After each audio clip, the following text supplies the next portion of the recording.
In this Rotherham scandal, the National Crime Agency says that the majority of suspects, and I quote, are of Asian appearance. What do you make of that? I gave evidence to Parliament about this some years ago. The reality is that where you have street grooming of the type that we're talking about in Rotherham, as we did in Rochdale and Oxford and other parts of the country, Asians and Pakistanis are disproportionately involved in this. I've tried to understand it myself by looking at the demography, looking at the nighttime economy, and I've asked for several people to carry out some research and correlations into what's happening.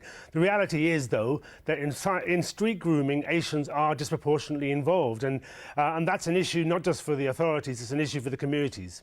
So you'd agree with, what seems on the face of it a pretty bold statement by Sarah Champion, the local MP, the Rotherham MP. She says there's very clearly a problem in Rotherham with Pakistani males. We need to deal with that head on, and ethnicity should have no bearing on the law. Do you agree with that?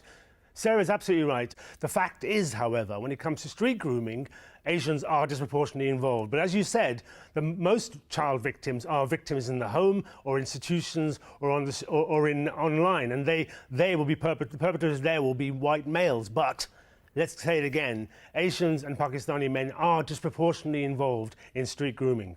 And as a British Pakistani Muslim yourself, are you worried about taking such a robust stance on this? No, I brought the Rochdale prosecution. I led nationally on these prosecutions. It's absolutely essential that the Muslim community, the Pakistani community, carry their own stick and deal with these issues. These perpetrators have been allowed to get away with it for far too long, sadly, and victims have suffered for far too long. And my point is that justice delayed is better than justice denied.